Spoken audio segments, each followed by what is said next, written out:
Hello everyone, welcome to study access. তো দেখো, আমরা WBCS 2022-র জন্য আমরা জিওগ্রাফির যে ক্লাসগুলো শুরু করেছি, সেই ক্লাসে আজকে আমরা 4 নম্বর সেট আলোচনা করব। আর দেখো, এর আগের দিন অর্থাৎ 3 নম্বর সেটে কিন্তু আমরা নদ নদী সম্পর্কে বিস্তারিত আলোচনা করেছিলাম। আজকে কিন্তু আমরা এই নদ নদী সম্পর্কে গুরুত্বপূর্ণ কিছু প্রশ্ন রেখেছি এবং সেই প্রশ্নগুলো দেখলে তোমরা বুঝতে পারবে যে তোমরা আগের দিন যে আমাদের বিস্তারিত ক্লাসটি করেছো তাতে তোমরা কতটা উপকৃত হয়েছো। তাহলে কিন্তু এই কোশ্চেনগুলো দেখলেই তোমরা বুঝতে পারবে, আর নিজে কত নাম্বার পাচ্ছ সেটাও কিন্তু এখান থেকে বুঝতে পারবে। আর তোমরা কত নাম্বার পাচ্ছ সেটা অবশ্যই কমেন্ট বক্সে গিয়ে কমেন্ট করে জানাবে তোমরা কে কত নাম্বার পাচ্ছ। তো প্রথম কোশ্চেন দেখো রয়েছে কি, যে নর্মদা নদী প্রবাহিত হয় কোন স্থানের মধ্য দিয়ে। তো দেখো, নর্মদা নদীর কথা বলা রয়েছে। তো এই নর্মদা নদী কোন স্থানের মধ্য দিয়ে প্রবাহিত হয়, এখানে কিন্তু সঠিক উত্তর হয়ে যাবে কি অপশন সি হচ্ছে এখানে রাইট অ্যান্সার, অর্থাৎ চ্যুতি দ্বারা সৃষ্ট লাম্বাসার উপত্যকার মধ্য দিয়ে কিন্তু এই নর্মদা নদী প্রবাহিত হয়েছে।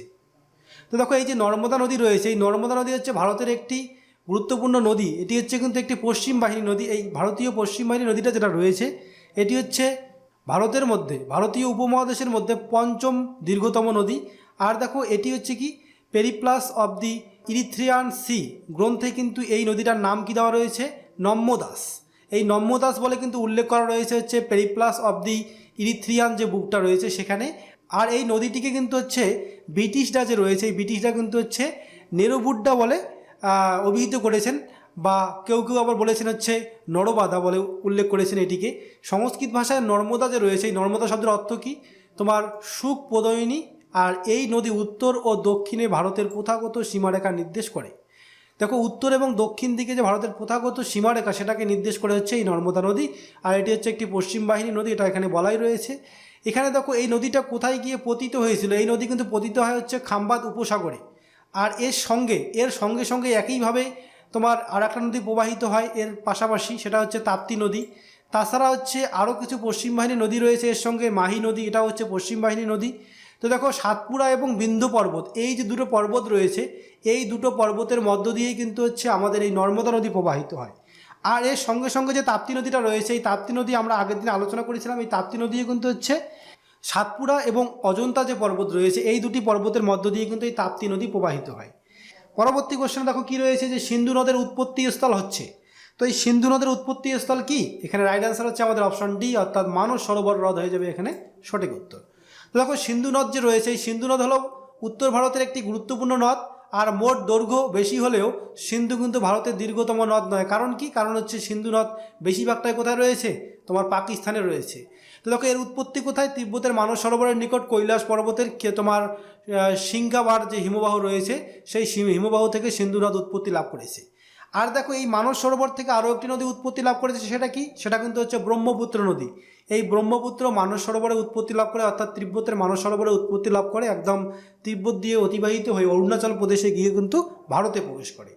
তো দেখো, এর দৈর্ঘ্য কত রয়েছে, এর দৈর্ঘ্য হচ্ছে 340 কিমি। আর এই নদের দৈর্ঘ্য মাত্র 709 কিমি কিন্তু ভারতে রয়েছে।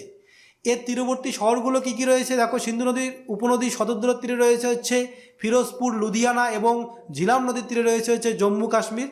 তোমার রাজধানী যে রয়েছে জম্মু কাশ্মীরের আগে, অর্থাৎ আগে যে জম্মু কাশ্মীর রাজ্যটি ছিল তার রাজধানী শ্রীনগর, তার শ্রীনগর কিন্তু অবস্থিত হচ্ছে আমাদের এই ঝিলাম নদীর উপর। পরবর্তী কোশ্চেন দেখো কি রয়েছে, দেখো, নিচের নদীগুলির মধ্যে কোনটি গঙ্গার উপনদী নয়। দেখো, গঙ্গার উপনদী নয় কোনটি। তো এখানে কিন্তু সঠিক উত্তর হয়ে যাবে কি, সঠিক উত্তর হচ্ছে আমাদের অপশন ডি, অর্থাৎ সুবর্ণরেখা কিন্তু গঙ্গার উপনদী নয়। বাকি যে নদীগুলো রয়েছে, সোন, গণ্ডক, গোমতী, এগুলো সব হচ্ছে আমাদের নর্মদার, তোমার এই যে গঙ্গা নদী রয়েছে, গঙ্গা নদীর উপনদী। তো এখানে দেখো, এই যে গঙ্গা নদীর উপনদীগুলো এখানে দেওয়া রয়েছে, ডান তীরের উপনদী এবং বাম তীরের উপনদী। তো এখান থেকে যে গঙ্গা নদী ভাগীরথী নামে উৎপত্তি লাভ করে, যখন ভাগীরথী নামে উৎপত্তি লাভ করার পরবর্তীতে এই গঙ্গা নদীর ডান তীর, দেখো, এই দিক থেকে যদি আমরা ধরি তাহলে ডান তীরের উপনদী হচ্ছে, এগুলো হচ্ছে বাম তীরের, আর এই দিকে যেগুলো রয়েছে সব হচ্ছে ডান তীরের উপনদী। তো বাম তীরের উপনদী কী কী রয়েছে, কোশি। দেখো, কোশি নদীতে কতগুলো নদী একসঙ্গে মিলিত হয়েছে, 7টি নদী। এই 7টি নদী একসঙ্গে মিলিত হয়, একে বলা হয় সপ্তকোশী। আর কি কি নদী রয়েছে, ঘরঘরা, গণ্ডক, বুড়িগঙ্গা, তারপরে হচ্ছে এখানে কি গোমতী, এগুলো রামগঙ্গা, এগুলো সব কিন্তু রয়েছে হচ্ছে আমাদের বাম তীরের উপনদী। ডান তীরের কী কী রয়েছে, ডান তীরে হচ্ছে যমুনা একমাত্র একটা বৃহত্তম উপনদী। আর তারপরে হচ্ছে চম্বল, বেতোয়া, এগুলো রয়েছে, সোন, এগুলো কিন্তু সব এখানেই রয়েছে। এছাড়া দেখো, যখন পশ্চিমবঙ্গে প্রবেশ করার পর আরও কিছু উপনদী যুক্ত হয়, সেগুলো কি কি, অজয়, দামোদর, ময়ূরাক্ষী, এগুলো কিন্তু সব হচ্ছে ব্রাহ্মণী, এগুলো সব কিন্তু হচ্ছে এই আমাদের গঙ্গা নদীর উপনদী। এছাড়া দেখো গঙ্গার শাখা নদীগুলি কী কী রয়েছে, এগুলো কিন্তু খুব ইম্পর্ট্যান্ট। সেগুলো কী কী রয়েছে, মাথাভাঙ্গা, চূর্ণী, পিয়ালি, সপ্তমুখী, তোমার রায়মঙ্গল, জামিরা, তারপরে হচ্ছে মাতলা, এগুলো কিন্তু হচ্ছে সব আমাদের গঙ্গার শাখা নদী। পরবর্তী কোশ্চেনে যাবো, দেখো কি রয়েছে, দামোদর নদীর উৎপত্তি স্থল কোথায়? এই দামোদর নদী কোথায় উৎপত্তি স্থল, কোথায় উৎপন্ন হয়েছে? সঠিক উত্তর হচ্ছে অপশন বি, অর্থাৎ ছোটনাগপুর মালভূমি হয়ে যাবে রাইট অ্যান্সার। তো এখানে দেখো এই যে দামোদর নদ রয়েছে, দামোদর নদকে কি বলা হয়? বাংলার দুঃখ বলা হয়।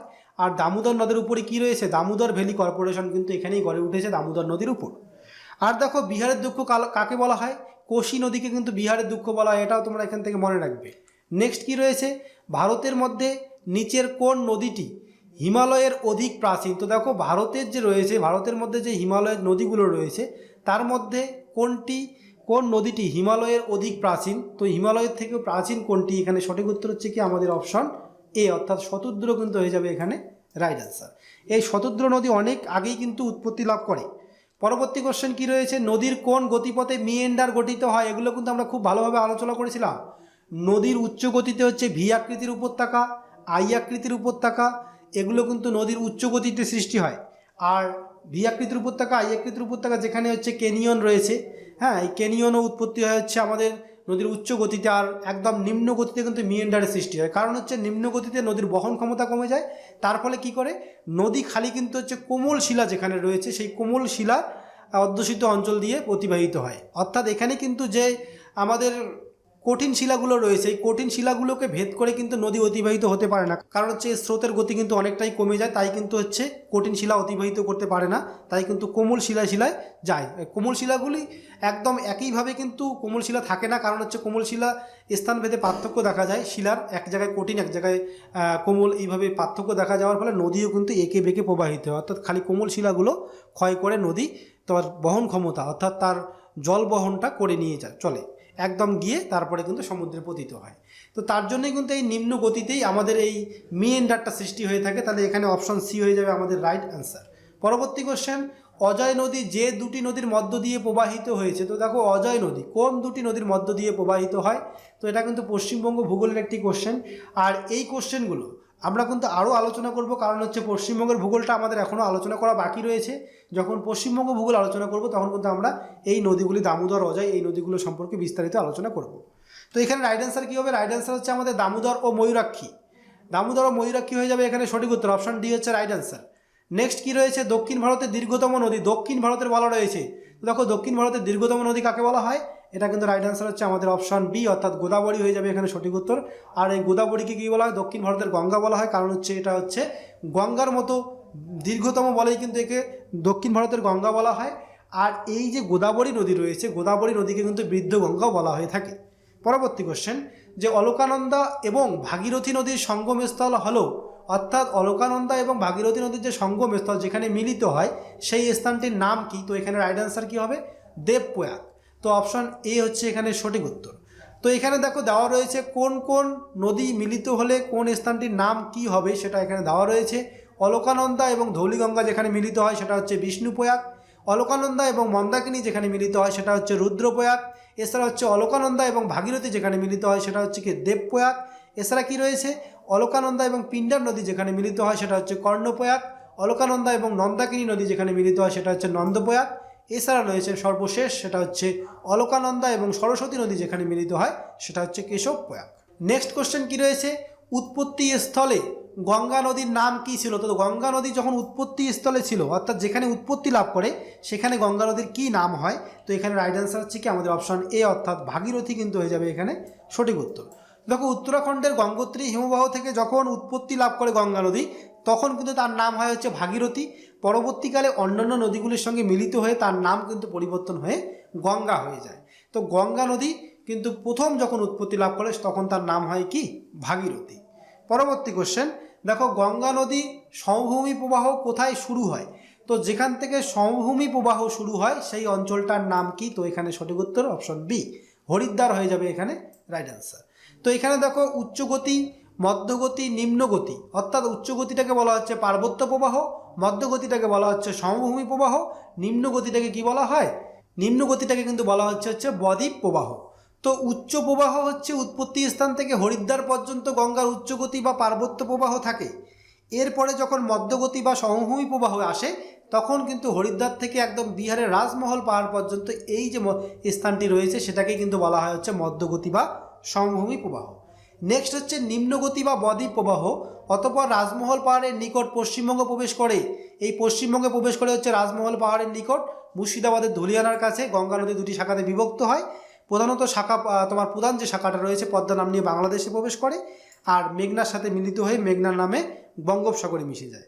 অন্য একটা শাখা রয়েছে, সেই শাখাটা কি করে পশ্চিমবঙ্গের দক্ষিণে প্রবেশ করে ভাগীরথী হুগলি নাম নিয়ে কিন্তু পরে হুগলি নাম ও কলকাতা ও হাওড়ার মধ্য দিয়ে প্রবাহিত হয়ে বঙ্গোপসাগরে মিলিত হয়। আর এই হুগলি নদীর উপরেই রয়েছে হচ্ছে আমাদের কলকাতা শহরটি। এখান থেকে তোমরা মনে রাখবে রাজমহল পাহাড় থেকে বঙ্গোপসাগর পর্যন্ত একদম গঙ্গার নিম্ন গতি, অর্থাৎ যেখানে রাজমহল পাহাড় ছিল যেখান দিয়ে পশ্চিমবঙ্গে প্রবেশ করে সেই রাজমহল পাহাড় থেকে একদম গঙ্গা যেখানে গিয়ে একদম সমুদ্রে পতিত হয় সেই স্থানটা পর্যন্ত কিন্তু হচ্ছে একদম নিম্ন গতি। নেক্সট রয়েছে কি, কোন নদীকে ভারতের নীল নদ বলা হয়? খুবই ইম্পর্টেন্ট কোশ্চেন। দেখো এখানে অপশন বি হচ্ছে সঠিক উত্তর, সিন্ধু নদকে কিন্তু ভারতের নীল নদ বলা হয়ে থাকে। নেক্সট কি রয়েছে, পাঞ্জাবে পঞ্চনদীর দেশ বলা হয়, পাঞ্জাবকে যে পঞ্চনদীর দেশ বলা হয়, এই পঞ্চনদগুলো কোন নদীর উপনদী? তো দেখো পাঁচটি নদী বিস্তার লাভ করেছে হচ্ছে পাঞ্জাব সমভূমি দিয়ে, আর সেই সমভূমিতে 5টি নদী বিস্তার লাভ করায় কিন্তু পাঞ্জাবকে বলা হয় হচ্ছে পঞ্চনদীর দেশ। কেন বলা হয়? কারণ হচ্ছে সিন্ধু নদ যে রয়েছে, সিন্ধু নদের 5টি উপনদী কিন্তু এই পাঞ্জাবে রয়েছে। তাহলে অপশন এ হচ্ছে এখানে সঠিক উত্তর। আর এখান থেকে তোমরা একটা জিনিস মনে রাখবে, পঞ্চনদের দেশ আর একটা হচ্ছে কিন্তু পঞ্চপাহাড়ের দেশ। পঞ্চপাহাড় হচ্ছে আমাদের ত্রিপুরা, আর পঞ্চনদের দেশ কিন্তু হচ্ছে আমাদের পাঞ্জাব। পরবর্তী কোশ্চেন দেখো রয়েছে, নিম্নের কোন নদীকে স্কাই রিভার বলা হয়? তো দেখো স্কাই রিভার কাকে বলা হয়? সঠিক উত্তর হচ্ছে অপশান সি, অর্থাৎ ব্রহ্মপুত্র হয়ে যাবে এখানে সঠিক উত্তর। নেক্সট হচ্ছে ব্রহ্মপুত্র নদী তিব্বতে কি নামে পরিচিত? খুবই ইম্পর্টেন্ট রয়েছে। তো ব্রহ্মপুত্র নদী কিন্তু তিব্বতে নাম হচ্ছে কি সাংপো, অপশান বি হচ্ছে এখানে সঠিক উত্তর। তো দেখো এই ব্রহ্মপুত্র নদী তিব্বতে সাংপো নামে প্রবাহিত হওয়ার পর যখন অরুণাচল প্রদেশে প্রবেশ করে তখন এর নাম হয়ে যায় ডিহং। তারপরে কিন্তু যখন আমাদের আসামে প্রবেশ করার পর কিন্তু তার নাম হয়ে যায় ব্রহ্মপুত্র। এরপর আসাম দিয়ে যখন আমাদের বাংলাদেশে প্রবেশ করে ব্রহ্মপুত্র নদী, তারপরে নাম হয়ে যায় কি এর যমুনা। এই যমুনা নদী পরবর্তীকালে গঙ্গার সঙ্গে মিলিত হয়ে কোথায় গিয়ে পড়ে? একদম আমাদের যে বঙ্গোপসাগর, সেই বঙ্গোপসাগরে গিয়ে কিন্তু পতিত হয়। নেক্সট কি রয়েছে, পৃথিবীর সর্বোচ্চ নদী কোনটি? সর্বোচ্চ নদী পৃথিবীর মধ্যে, তো এখানে রাইট অ্যান্সার হচ্ছে অপশন এ, অর্থাৎ ব্রহ্মপুত্র হচ্ছে কিন্তু পৃথিবীর সর্বোচ্চ নদী, অর্থাৎ সর্ব উঁচুতে রয়েছে হচ্ছে এই ব্রহ্মপুত্র নদী, অপশন এ হচ্ছে রাইট অ্যান্সার। নেক্সট হচ্ছে কি, নিম্নের কোন নদীগুলি পশ্চিম বাহিনী? তো কোন কোন নদী পশ্চিম বাহিনী? তো এখানে রাইট অ্যান্সার হচ্ছে কি আমাদের অপশন বি, অর্থাৎ তাপ্তি এবং নর্মদা হয়ে যাবে এখানে সঠিক উত্তর। এছাড়া রয়েছে কি তাপ্তি, নর্মদা, মাহি, এগুলো সব কিন্তু হচ্ছে আমাদের পশ্চিম বাহিনী নদী। আর পূর্ব বাহিনী নদী কিন্তু অধিকাংশই আমাদের দক্ষিণ ভারতের যে নদীগুলো রয়েছে সেই অধিকাংশ নদী কিন্তু হচ্ছে পূর্ব বাহিনী। তাপ্তি, নর্মদা, তারপর হচ্ছে মাহি, এগুলো হচ্ছে আমাদের পশ্চিম বাহিনী নদী। নেক্সট হচ্ছে কি, নর্মদা নদীর উৎপত্তি স্থল কোথায় অবস্থিত? অর্থাৎ নর্মদা নদীর উৎপত্তি কোথায়? তো এই কোশ্চেনটা আগে আরও একবার হয়েছিল, তো এখানে সঠিক উত্তর হয়ে যাবে কি অমরকণ্টক মালভূমি হয়ে যাবে এখানে রাইট অ্যান্সার। অমরকণ্টক হচ্ছে এখানে সঠিক উত্তর। মধ্যপ্রদেশের মহাকাল পর্বতের অমরকণ্টক শৃঙ্গ থেকে কিন্তু এই নদীর উৎপত্তি হয়েছে। আর এই নর্মদা নদী যেখানে উৎপত্তি লাভ করে অমরকণ্টক, সেখানে কিন্তু সোন নদী যে রয়েছে আমাদের গঙ্গার যে উপনদী সোন, গঙ্গার ডান তীরের উপনদী সোন, সেই সোন নদী কিন্তু হচ্ছে এই নর্মদা নদী যেখানে উৎপত্তি লাভ করে সেখানেই উৎপত্তি লাভ করে। একটা নদী হচ্ছে পশ্চিম দিকে প্রবাহিত হয়, আর একটা কিন্তু হচ্ছে উত্তর পূর্ব দিকে প্রবাহিত হয়। তো অনেক সময় কোশ্চেন এসে থাকে কোন নদী একই জায়গায় উৎপত্তি হয়ে, কোন দুটি নদী একই জায়গায় উৎপত্তি হয়ে দুটি নদী দুই দিকে প্রবাহিত হয়? তো এখানে কিন্তু সঠিক উত্তর তখন হয়ে যাবে নর্মদা এবং সোন। এই দুটি নদী কিন্তু হচ্ছে অমরকণ্টকে উৎপত্তি লাভ করে। একটি হচ্ছে নর্মদা পশ্চিম বাহিনী হয়ে যায়, পশ্চিম দিকে প্রবাহিত হয়, আর সোন নদী কিন্তু হচ্ছে উত্তর পূর্ব দিকে প্রবাহিত হয়ে গঙ্গার সঙ্গে মিলিত হয়। নেক্সট কি রয়েছে, অন্তর্বাহিনী নদী লুনি এর উৎপত্তি স্থল কোথায়? তো এখানে কিন্তু সঠিক উত্তর হয়ে যাবে কি আমাদের অপশন ডি, অর্থাৎ আন্না সাগর কিন্তু হয়ে যাবে এখানে রাইট অ্যান্সার। আরাবল্লী তোমার পর্বত যে রয়েছে, আরাবল্লীর আজমেরের পশ্চিমে আন্না সাগর থেকে উৎপত্তি লাভ করে। নেক্সট কোশ্চেন কি রয়েছে, যে নিম্নের কোন নদীটি বৃদ্ধগঙ্গা নামে পরিচিত? তো এটা আগে আমরা আলোচনা করেছিলাম, তো এখানে সঠিক উত্তর হয়ে যাবে কি অপশন সি, অর্থাৎ গোদাবরী হয়ে যাবে এখানে রাইট অ্যান্সার। নেক্সট কি রয়েছে, মঞ্জিরা কোন নদীর উপনদী? তো এই মঞ্জিরা কিন্তু হচ্ছে অপশন এ রাইট অ্যান্সার, অর্থাৎ গোদাবরী নদীর উপনদী কিন্তু হচ্ছে এই মঞ্জিরা। এটি হচ্ছে এই গোদাবরী নদীর একটি ডান তীরের প্রধান উপনদী। পরবর্তী কোশ্চেন, এলাহাবাদ শহরটি কোন নদীর তীরে অবস্থিত? তো এখানে কিন্তু একটু ভুল রয়েছে, এলাহাবাদ শহর হবে না, এটা হায়দ্রাবাদ শহর হবে। তো হায়দ্রাবাদ শহরটি কোন নদীর তীরে রয়েছে? তো এখানে সঠিক উত্তর হয়ে যাবে কি অপশন এ, অর্থাৎ মুসি কিন্তু হয়ে যাবে এখানে রাইট অ্যান্সার। নেক্সট হচ্ছে কি মুসি নদীর যে রয়েছে, মুসি নদী কোন নদীর উপনদী? তো এখানে সঠিক উত্তর হচ্ছে কি আমাদের সঠিক উত্তর হচ্ছে অপশন ডি, অর্থাৎ তুঙ্গভদ্রা হয়ে যাবে এখানে রাইট অ্যান্সার। এই তুঙ্গভদ্রা নদীর কিন্তু একটি উপনদী হচ্ছে মুসি। আবার এই তুঙ্গভদ্রা নদী যে রয়েছে, এই তুঙ্গভদ্রা নদী কিন্তু হচ্ছে কৃষ্ণা নদীর উপনদী। তো দেখো এই মুসি নদীর উপর রয়েছে কিন্তু হচ্ছে হায়দ্রাবাদ শহরটি। পরবর্তী কোশ্চেন দেখো রয়েছে যে কাবেরী নদীর উৎপত্তি স্থল কোথায়? এই কাবেরী নদীর উৎপত্তি স্থল কিন্তু রয়েছে কোথায়? অপশন সি হচ্ছে রাইট অ্যান্সার, অর্থাৎ ব্রহ্মগিরি হয়ে যাবে এখানে সঠিক উত্তর। পরবর্তী কোশ্চেন কোন নদীকে বিহারের দুঃখ বলা হয়? তো এখানে রাইট অ্যান্সার হচ্ছে অপশন বি, অর্থাৎ কোশি নদী যে রয়েছে, এই কোশি নদীকে বিহারের দুঃখ বলা হয়। পরবর্তী কোশ্চেন কোন নদীকে উত্তরবঙ্গের ত্রাসের নদী বলা হয়? তো দেখো উত্তরবঙ্গের ত্রাসের নদী, তো এখানে রাইট অ্যান্সার হচ্ছে কি অপশন সি, অর্থাৎ তিস্তা নদী কিন্তু হচ্ছে উত্তরবঙ্গের ত্রাসের নদী। অপশন সি হচ্ছে রাইট অ্যান্সার। পরবর্তী কোশ্চেন কোন নদীর তীরে বালুরঘাট যে শহরটি রয়েছে, এই বালুরঘাট শহরটি কোন নদীর তীরে রয়েছে? এটা হচ্ছে দক্ষিণ দিনাজপুর যে জেলাটি রয়েছে, এই দক্ষিণ দিনাজপুর জেলার একটি শহর হচ্ছে বালুরঘাট। আর এই বালুরঘাট শহরটি কোন নদীর তীরে রয়েছে? আত্রাই নদী। অপশন সি হচ্ছে এখানে রাইট অ্যান্সার। নেক্সট হচ্ছে কি কৃষ্ণনগর যে শহরটি রয়েছে, এটি কোন নদীর তীরে রয়েছে? তো জলঙ্গি নদীর তীরে কিন্তু রয়েছে হচ্ছে কৃষ্ণনগর শহরটি। এই জলঙ্গি নদী কিন্তু হচ্ছে কি আমাদের যে গঙ্গা নদী রয়েছে, এই গঙ্গা নদীর কিন্তু একটি শাখা নদী হচ্ছে এই জলঙ্গি নদী। অপশন সি হচ্ছে এখানে সঠিক উত্তর। পরবর্তী কোশ্চেন লখনৌ শহরটি কোন নদীর তীরে অবস্থিত? এটি কোন নদীর তীরে রয়েছে? অপশন সি হচ্ছে রাইট অ্যান্সার, অর্থাৎ গোমতী নদীর তীরে কিন্তু এই লখনৌ শহরটি রয়েছে। পরবর্তী কোশ্চেন কোন নদী পৃথিবীর বৃহত্তম বদ্বীপ গঠন করে? তো এখানে রাইট অ্যান্সার কী হয়ে যাবে? পৃথিবীর বৃহত্তম বদ্বীপ গঠন করে কিন্তু হচ্ছে গঙ্গা নদী। অপশন সি হচ্ছে সঠিক উত্তর। নেক্সট হচ্ছে পশ্চিমবঙ্গের পূর্বতম নদী। পশ্চিমবঙ্গের মধ্যে একদম পূর্ব দিকে কোন নদী রয়েছে? তো এটি কিন্তু উত্তরবঙ্গে রয়েছে, আর এই নদীটির নাম হচ্ছে সংকোচ নদী। এই সংকোচ নদী কিন্তু হচ্ছে পশ্চিমবঙ্গের একদম পূর্বতম নদী।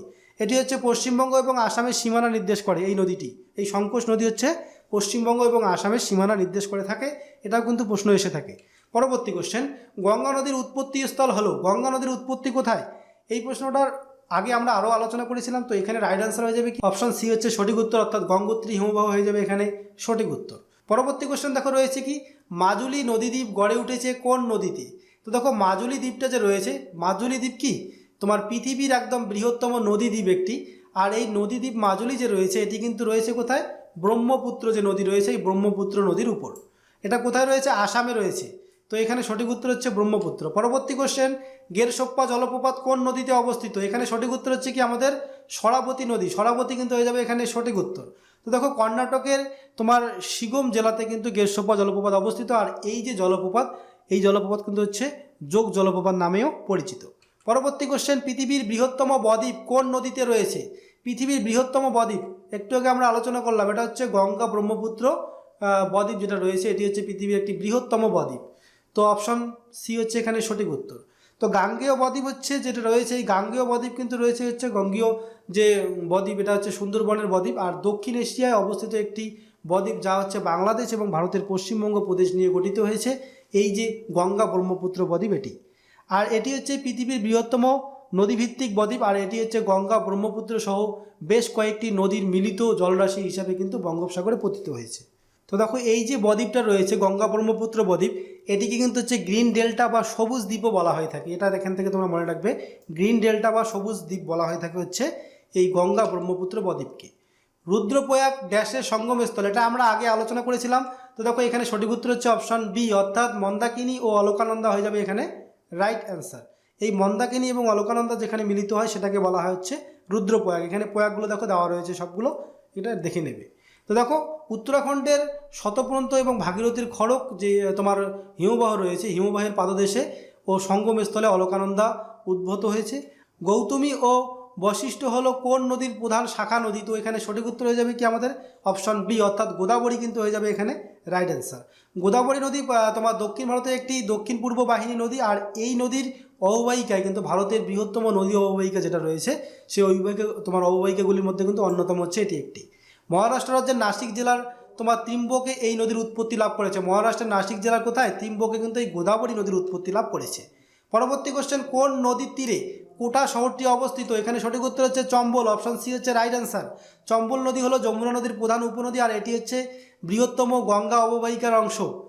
এটি হচ্ছে বৃহত্তম গঙ্গা অববাহিকার অংশ। আর এই নদীটি যে রয়েছে, এই নদীটি হচ্ছে মধ্যপ্রদেশ রাজ্যে উৎপন্ন হয়েছে, আর মধ্যপ্রদেশ ও রাজস্থানের মধ্য দিয়ে প্রবাহিত হয়ে উত্তরপ্রদেশে এসে যমুনা নদীর সঙ্গে মিলিত হয়।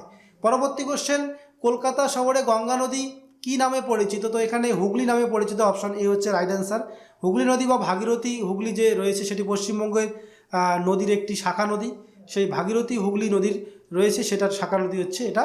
আর পশ্চিমবঙ্গের উপর দিয়ে প্রবাহিত এই নদীটির দৈর্ঘ্য হচ্ছে প্রায় 260 কিলোমিটার। পশ্চিমবঙ্গে যে রয়েছে সেখানে 260 কিলোমিটার রয়েছে। মুর্শিদাবাদ জেলার ফারাক্কা বাঁধ থেকে এই একটি খালের আকারে কিন্তু নদীটি তোমার উৎসারিত হয়েছে। পরবর্তী কোশ্চেন, স্বাধীন ভারতের প্রথম বহুমুখী নদী পরিকল্পনা হলো? তো স্বাধীন ভারতের প্রথম বহুমুখী নদী পরিকল্পনা হচ্ছে ডিবিসি, যেটা হচ্ছে দামোদর ভ্যালি কর্পোরেশন। এটি কিন্তু হচ্ছে আমাদের স্বাধীন ভারতের প্রথম বহুমুখী নদী পরিকল্পনা। অপশন ডি হচ্ছে সঠিক।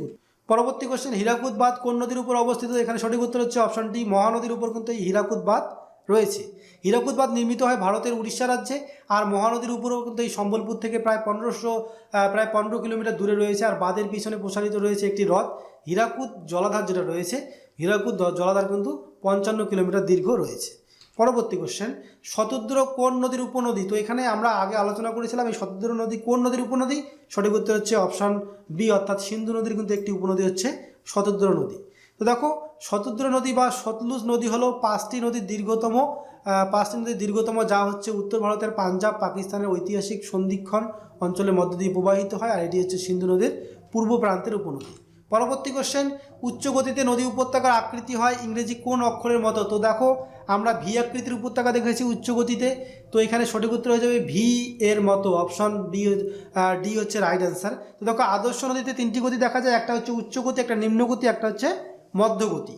তো এই তিনটি গতি দেখা যায় কোন নদীতে? গঙ্গা নদীতে। আর এই গঙ্গা নদীতেও কিন্তু এই আমাদের ভি আকৃতির উপত্যকা লক্ষ্য করা যায়।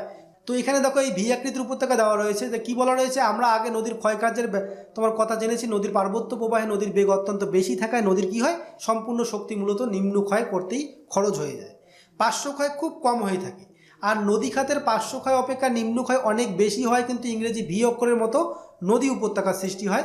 মনে রাখতে হবে যে অতি খরস্রোত নদী এবং পুঞ্জক্ষয় খাড়া ভূমিঢাল ভি আকৃতির উপত্যকা তৈরিতে কিন্তু সাহায্য করে থাকে। এটা এখান থেকে মনে রাখবে। কি রয়েছে দেখো পরবর্তীতে, তো দেখো নদীর যে যৌবন অবস্থা সেটা দেওয়া রয়েছে। আর এই যৌবন অবস্থায় কী কী সৃষ্টি হতে পারে? গিরিখাত বা ক্যানিয়ন সৃষ্টি হতে পারে। এই অবস্থায় নদীর প্রধান কাজ হলো ক্ষয় বহন করা। আর সাধারণত পার্বত্য অবস্থাটি হচ্ছে নদীর যৌবন অবস্থা। আর এই নদী বড় বড় পাথর বহন করে নিয়ে আসে এই সময়। আর এসব পাথরের ঘর্ষণে নদীর তলদেশ ক্ষয় পেয়ে বড় বড় গর্তের সৃষ্টি করে। পার্বত্য অঞ্চলে নদীর ক্ষয়ক্রিয়ার ফলে গিরিখাত, ক্যানিয়ন, তারপর হচ্ছে জলপ্রপাতের সৃষ্টি কিন্তু হয়ে থাকে এই অঞ্চলেই। তো গিরিখাত বা ক্যানিয়ন কি? পার্বত্য অঞ্চলে নদীর অত্যাধিক নিম্নক্ষয়ের ফলে যে অতি গভীর এবং সংকীর্ণ নদী উপত্যকার সৃষ্টি হয় তাকেই কিন্তু গিরিখাত বলা হয়। আর পৃথিবীর গভীরতম গিরিখাত হলো কি? নেপালের তোমার কালীগণ্ডকী বা অন্ধ্রা গলচি যে রয়েছে, এগুলো হচ্ছে পৃথিবীর গভীরতম গিরিখাত। পরবর্তীতে কি রয়েছে, গিরিখাত বা ক্যানিয়ন সৃষ্টির পদ্ধতি একই হলেও এদের মধ্যে কিছু কিন্তু পার্থক্য রয়েছে। সেই পার্থক্যগুলো এখানে দেওয়া রয়েছে। দেখো, গিরিখাতের আকৃতি অত্যন্ত সংকীর্ণ, গভীর এবং ভি আকৃতির হয়ে থাকে। অন্যদিকে ক্যানিয়ন কিন্তু অপেক্ষাকৃত চওড়া হয়ে থাকে এবং গভীর ও আই আকৃতির হয়ে থাকে। এরপর গিরিখাত মূলত নিম্নক্ষয় ও স্বল্প পরিমাণে পার্শ্বক্ষয়ের মিলিত কার্যের ফলে সৃষ্টি হয়, কিন্তু ক্যানিয়ন প্রধানত নিম্নক্ষয়ের মাধ্যমেই সৃষ্টি হয়। গিরিখাত পার্বত্য ভূমিক্ষয় তোমার ভূমিরূপে খরস্রোত নদী অধিক বৃষ্টিপাত যুক্ত অঞ্চলে গঠিত হয়। আর চুনাপাথর যুক্ত অঞ্চলে চিরপ্রবাহী নদীর দ্বারা সৃষ্টি হয়। সাধারণত শুষ্ক অঞ্চলে নদীর জলরাশির পরিমাণ কম হয়, দরুন কিন্তু নদী নিম্ন ক্ষয় করতেই সক্ষম হয়, আর পার্শ্বক্ষয় হয় না বললেই চলে। ফলে ইংরেজি আই আকৃতির মতো কিন্তু সুগভীর সংকীর্ণ ও নদী উপত্যকার সৃষ্টি করে, তাকে কি বলা হয়? ক্যানিয়ন বলা হয়। ভি আকৃতির উপত্যকা এখানে দেওয়া রয়েছে। পরবর্তীতে কি রয়েছে, নদীর পরিপক্ক অবস্থা, যেটাকে হচ্ছে মধ্যগতি পরিপক্ক অবস্থা। এই অবস্থায় নদী একটু স্তিমিত হয়, ফলে নদীর বেগ ও বোঝা বয়ে নিয়ে যাওয়ার ক্ষমতা কমে যায়। সাধারণত নদী মধ্যস্থানে বা উপত্যকায় প্রবেশ করলে, যে মধ্যস্থান বা উপত্যকা যে রয়েছে সেই উপত্যকায় প্রবেশ করলে এই পরিপক্ক বা পৌর অবস্থা বোঝায়। এই অবস্থায় কিন্তু হচ্ছে গিরিখাত, খরস্রোত, জলপ্রবাহ প্রভৃতি কিন্তু দেখা যায় না। আর পাহাড়গুলি এবং তার মধ্যবর্তী জলবিভাজিকাগুলো যেগুলো রয় সেগুলো কিন্তু উচ্চতাও আগের চেয়ে কমে যায়। নদী বৃদ্ধ অবস্থা, এই অবস্থায় নদীর ক্ষয় করার ক্ষমতা একেবারেই কমে যায় বৃদ্ধ অবস্থায়, তবে ভাঙার কাজ স্বল্প চলে আর কি। পাড়গুলো কিন্তু ভেঙে থাকে। দেখবে নদী যখন নিম্ন প্রবাহে যায় তখন কিন্তু হচ্ছে পাড় ভাঙে খুব। পাড় ভাঙার ফলে কিন্তু আমাদের যে পার্শ্ববর্তী অঞ্চলগুলো থাকে নদীর, সেই পার্শ্ববর্তী অঞ্চল বাড়িঘর কিন্তু ভেঙে যায়। এতে কিন্তু কোথাও উঁচু ভূমি থাকতে পারে। আর এই সময় নদীর গতিমাত্রা এত কম হয়ে যায় যে সামান্য বাধা পেলেও নদী তার গতিপথ পরিবর্তন করে ফেলে। আর নদী এই অংশকে খুব এঁকে বেঁকে চলে, পথে তোমার এই পথেই অসংখ্য কী হয়, অশ্বক্ষুরাকৃতির হ্রদ সৃষ্টি হতে পারে। এই অবস্থায় নদীর বর্ষাকালে প্রায় দুকূলে বন্যার সৃষ্টি হতে পারে, কারণ হচ্ছে নদীর গভীরতাটা কমে যায় আর নদীর পানি অর্থাৎ বা জল যেটা রয়েছে সেটা চারিদিকে ছড়িয়ে পড়ে। এর ফলে বালি পলি দুই তীরে ছড়িয়ে পড়ে, নদীর বুকে চর জাগে আর এই সময় কিন্তু মেন্ডারের সৃষ্টি হয়। তবে নদী সবসময় কিন্তু ঠিক এভাবেই চলে না, মাঝে মাঝে ভূকম্পনের ফলে কিন্তু নদী আবার যৌবন অবস্থা ফিরে পেতে পারে। অর্থাৎ ভূকম্পনের ফলে কি হয়, ভূমিভাগ যদি উপরে উঠে যায়, উত্থিত হয়ে যায়, তাহলে কিন্তু সেই নদী যৌবন অবস্থাটা ফিরে পাবে এবং নদীর জল কিন্তু আবার খরস্রোত হয়ে পড়বে এবং তার স্রোতটা কিন্তু বৃদ্ধি পাবে, নদীর তীব্রতা বৃদ্ধি পায়। পরবর্তী কোশ্চেন কি রয়েছে, সঞ্চয় কার্যে সর্বাধিক পরিমাণে হয় নদীর কোন গতিতে, অর্থাৎ সঞ্চয় কার্য যেটা হয় সেটা সর্বাধিক কোন গতিতে হয়? এখানে সঠিক উত্তর হচ্ছে অপশন সি, অর্থাৎ নিম্ন গতিতে কিন্তু সঞ্চয় কার্য সবচেয়ে বেশি হয়ে থাকে। আমরা জানি কি উচ্চ গতিতে হচ্ছে ক্ষয়কার্য করে, ক্ষয়কার্য করার পর মধ্য গতিতে সেটা বহন করে, আর বহন করার পর পলি বালি কাদা এগুলো কিন্তু নিম্ন গতিতে গিয়ে আমাদের সঞ্চয় করে থাকে। তো অপশন সি হচ্ছে এখানে ওই জন্য সঠিক উত্তর। পরবর্তী কোশ্চেন, নিজাম সাগর বাঁধ কোন নদীর উপর রয়েছে? অপশন বি হচ্ছে রাইট অ্যান্সার, গোদাবরী নদীর উপর কিন্তু এই নিজাম সাগর বাঁধ রয়েছে। তো বন্ধুরা, আজকের ভিডিওটা এই পর্যন্তই ছিল। সম্পূর্ণ ভিডিও দেখার জন্য তোমাদের অসংখ্য ধন্যবাদ।